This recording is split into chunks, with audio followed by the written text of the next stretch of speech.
David Cameron. Thank you, Mr. Speaker.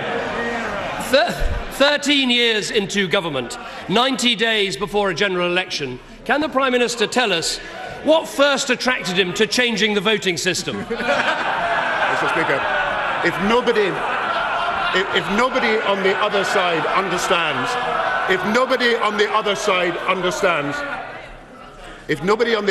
understands that the politics of the last year, has changed forever the way the public are going to view the House of Commons and our parliamentary institutions, and that the status quo cannot last, it has got to be changed.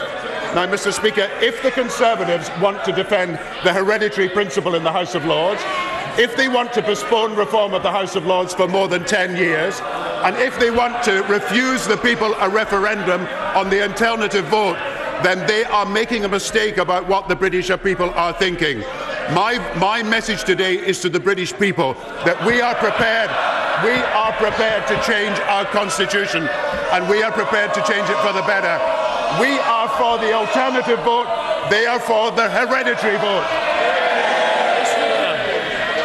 It's back to the bunker time with that one. I don't know whether he pulled the secretary out of the chair before he typed that one, but it was a lot of old rubbish. He talks about the hereditary principle. There's only one leader in this House who inherited his title. What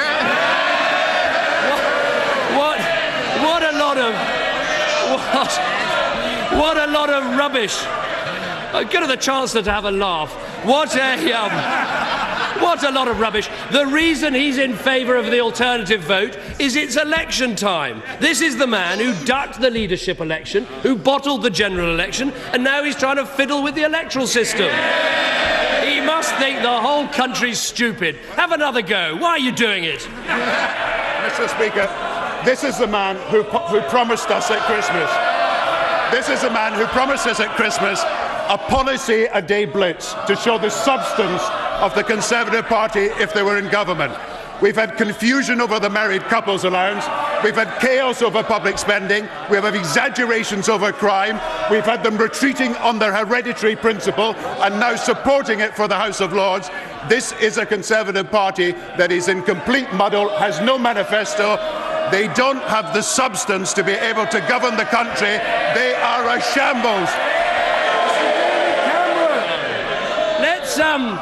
Why don't we go over some of the history of this? Because, of course, the last Liberal leader who got suckered into this was, of course, Paddy Ashdown. And he wrote this in his diary. He said, time after time, Tony Blair would say, yeah, Paddy, I agree, but I can't get it past Gordon.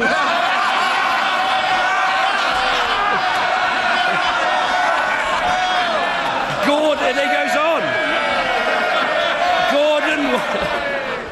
Gordon was the primary block.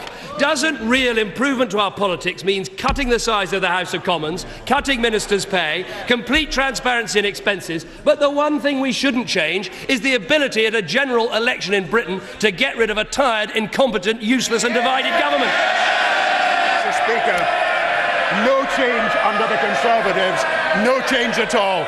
He's supporting the hereditary principle in the House of Lords. He's supporting... Order. I apologise for interrupting the Prime Minister. We must have some quiet.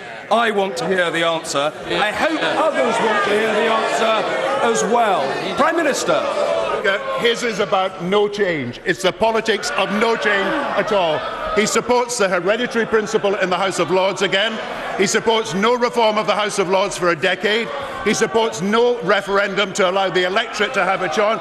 This is a party that is fundamentally not changed at all. They're the same as they always were. We will vote for the alternative vote. They're still voting for the hereditary vote.